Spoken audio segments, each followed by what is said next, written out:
zone defense is kind of giving you guys some issues. Just what about it makes it so hard, and what about it allows y'all to struggle? Well, again, I think Kermit Davis is one of the best coaches in the country, and he does a great job. He always has. But I mean, we started the game with 3 turnovers they had nothing to do with. And when you do that, and when key guys when your starters are in the game and they don't give it to you right off the bat, you can almost feel the weight starting to mount on other guys. And I thought that we got hesitant, and we knew they didn't do one thing today different than we had talked about for a couple days in terms of switching some defenses or 1-3-1, man 2-3, and but we got guys that got hesitant, and when you get hesitant, you're gonna have a hard time shooting the basketball, and guys just dribble with no purpose, and but then obviously they were content to let us throw the ball inside, but we weren't getting anything out of it. I thought Uros and Olivier, both of those guys have really improved, and I was probably as proud of Olivier as any player tonight. I mean, there's a lot of guys I could talk about the way those 5 guys finished the regular, down, got the lead, got it in overtime.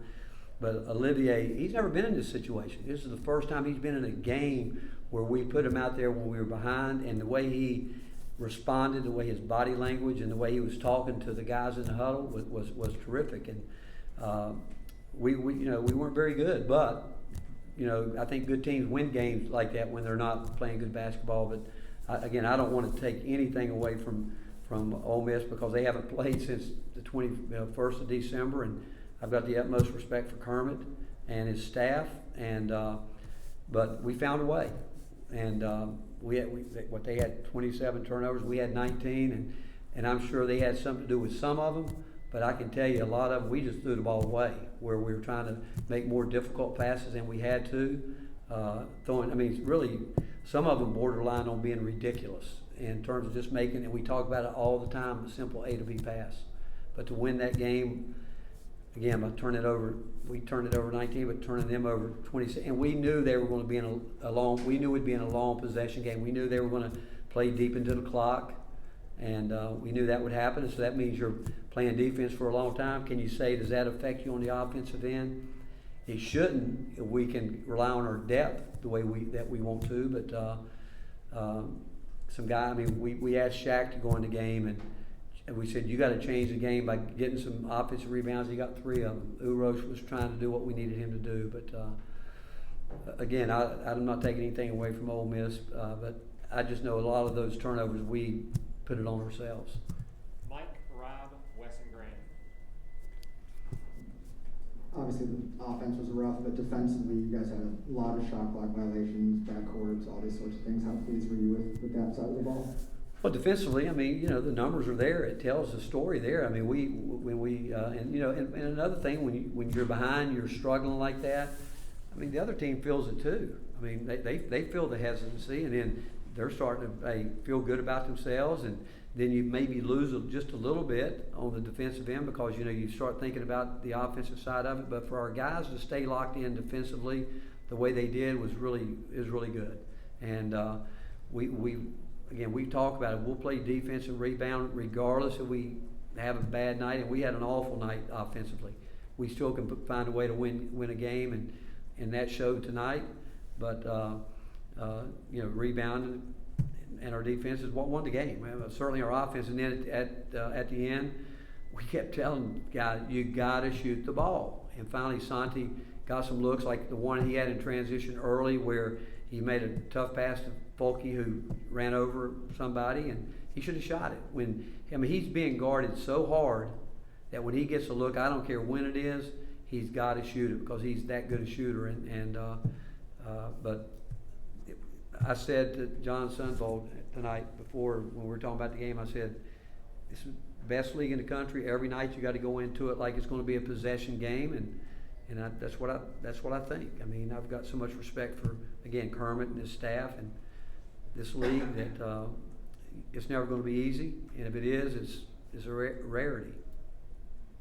Coach, you kind of touched on it a little bit there, but how big was Santi? He scored 12 points in the last 8 minutes of change of the game. And you mentioned that you had some guys kind of backed away from it, but You looked like you stepped up and embraced the pressure. Well, we told him, and again, the coaches kept asking me, said, "Do you think we need to give Santi a blow?" And I said, "He'll make that call." And I kept asking him, I said, "You good?" He said, "I'm good." And I think Santi is in elite shape, and people are not going to give him anything easy.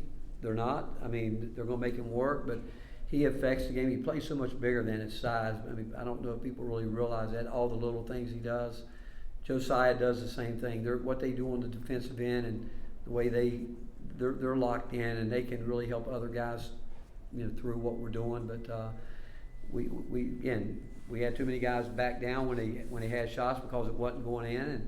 But again, we said one of you guys might step up and shoot the ball. Somebody's going to have to do it. And O went the game and made that little jump shot. And Sakai, got downhill. Anytime he made that pass through the legs, it was a phenomenal pass. And even the one he threw around his shoulder, where I think that Olivier wasn't quite sure, but he was getting the ball downhill where we wanted it. But again, it was just a really tough, hard, not very pretty game, but it was a great win for us with the way it played out. Basketball's sort of naturally a game of runs, but there seem to be times where your team's offensive stretches or those bad runs, they just go on for a long time. What leads to that? Is it guys getting in a funk, not wanting to take a shot? I think what Rob said, you can't have guys on offense going back down when they're not making shots. You've got to take your shots, and we have to. And I told our guys before the game, I do think that we're a physically tough team. We got to get tougher mentally, and mental toughness is when things aren't going your way. You still believe in your training, you believe in what we do, and when you're open, you got to take shots. I mean, when like for instance our inside game, those guys should have all the room in the world because they're not going to leave Santi. They whether you look at our numbers where they don't look very good, but people have seen enough where they know that those guys will shoot it, and we have to shoot it, but we got to shoot it like we know we can make it, not hoping it's going in. We got to just shoot it. And at the rim, we missed 2 layups where we should just go in and try to score it. If they block it, they block it. You can't go in and do all this stuff and not get anything out of it. And if they block it, they make a great play, pat them on the butt and say, "Hey, great play." But we got to convert some of those that when we get out and especially when we had turned them over 27 times. We had how many steals? 17 steals. We should be getting more out of that. And but when guys are backing down from their shots, it's tough and wanting to drive and kick it. And what happens when you back down, when you don't take the shots you need to take or should take, you go looking for trouble, or because you're hesitant, you end up with 19 turnovers. It seems like Santi, the bigger the moment, the more he steps up to do something about it. What goes into that with him, and how do you get other guys to have that same mentality? Well, the two guys, if you guys watch this practice, the two guys that play like they do every day is Santi and Zakai. They're the two guys that are the most consistent guys on our team. They're in elite shape. They bring it every day, and they get in the game. They trust it. I think and nobody. I mean, they're going to guard Santi. He's got to work, and then you take that into fact. He played 41 minutes, and if you watch what he does on the defensive end, it's really impressive. I mean, he is guarding on the defensive end. He at the end of the game, he did. I mean, Fagan had gotten in a really a rhythm, and at the end, Santi did a great job that last part of regulation, the overtime. But we just need, and I've said it, we got to get everybody doing what we know they can do. Confidence shouldn't be a problem, but again, when you start the game the way we did with key guys, not getting it done the way you want it to, that weight starts to mount on other people, which if we got to keep searching to find the right lineup to start, we'll do that, because we again, you're going to have some games like this. You don't want to have them, but you are. But if you can win them, it's a great thing. The 17 steals and the 27 turnovers forced are both of Arms era highs. Go to the back, then Ben, then Mike. Coach, Kennedy was held scoreless for the better part of about 3/4 of the game, only 3 shots tonight. Do you think that was more attributed to Ole Miss's defense and how they were able to play Kennedy Chandler? Or we think that was more just his time being away from the offense? Again, I think you got to give Ole Miss credit for whatever. I do. I think you have to do that. But you saw when he got aggressive and wanted to get to the rim, he did. Like he asked me, he said, "What should I have done in that last possession of the game?" I said, "Go make him foul you. Put pressure on him." And we tell him, the guy gets it where he wants it. Kennedy's got to do that. I mean, it's in his game. He's got to be able to do that because he's got that kind of speed. He's got the ability to make layups at the rim when he gets there. But he's learning that this game is a lot harder than he probably thought it was going to be. But he's got to believe in it. And also, I mean, people back off of him a little bit. Yeah, do we want him to raise up when he's got that? But we got to be tough enough at the end of the game, especially with the score talent. We got to go. We don't have to settle right there. Rick, with John and Kennedy, do you feel like missing last game due to COVID impacted them tonight? I don't know. I don't know. But you know what? I tell you what it has done is given us confidence that Olivier and that small lineup can go. Urosh is coming. I mean, those guys are going to have to work through that. I mean, they're going to have to do it. I can't tell you that.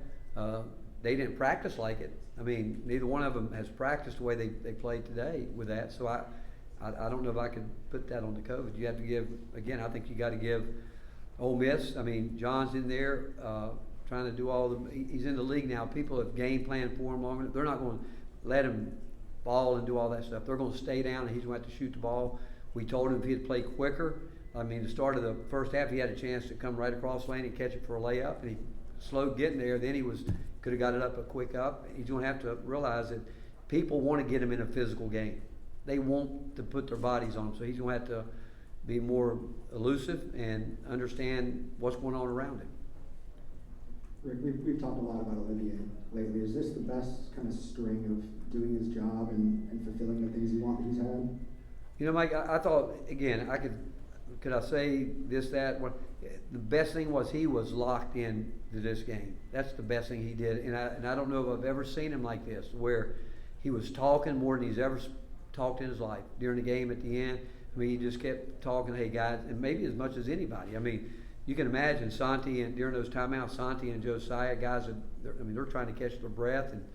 But when Olivier came in, he made that jumper. That was big. And just at the end of the game, when he had that foul that he shouldn't have had, and I asked him, I said, well, what are you thinking right there? He said, well, I thought it was there. I said, you have to be 100%, or you got to, we can't stop the clock when we got a lead right here. But I thought just his presence, his body language, his mindset was, again, he's never been in that situation. Tonight's the first time he's really been there when we were trailing. He had to help us get back in the game and help us win the game. Again, I'm really. I told him. I said I'm really proud of him because hopefully this is going to be a game changer for him, and he can continue to build on it. A lot of guys are in new roles this year. I mean, games like this. I mean, Urosh is getting more minutes because he's starting to figure out more what we need him to do. Those couple buckets he made were really big, and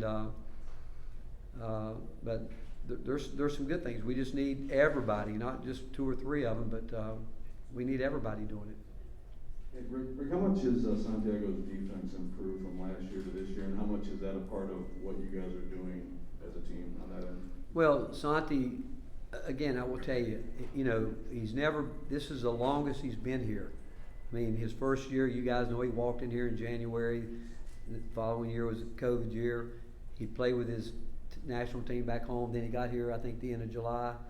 But he came back in tremendous shape. I mean, he is in elite shape, and he plays hard. He's very, he plays the game. He's smart. That's why we kept telling him, hey. But I realized when I tell him you got to shoot the ball, I mean, he's got to work for everything he gets because people are really locked into him. We were trying to get a ball screen action going with him on one side by himself, and believe it or not, guards kept going the wrong way because they were not leaving him. They were absolutely not going to leave him, and so that takes away that tag on that side. And and we got a little bit of it, pick and roll. We got some of it out, but we should have gotten more than we did because of the fact that he is almost letting us play 4-on-4 on offense. Last one in the back to Reese. You've spoken pretty highly of Zakai. What makes him so composed as a freshman when time is winding down and you're just getting end of game minutes? You know, as I've gotten to know him, you know, I'll go back.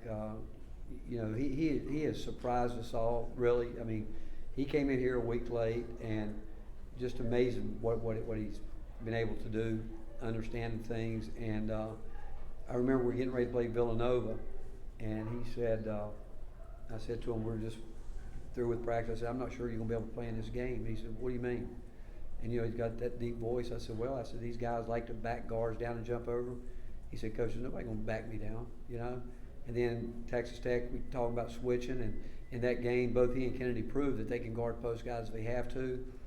But it's in his DNA.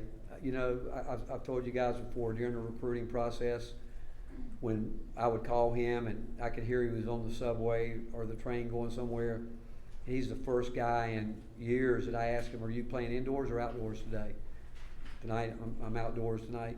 I came in here Sunday on a day off. He was in the gym shooting with Coach Lentz. He was in here early, and again, he's like Santi. He plays all day. I think he's got a short memory.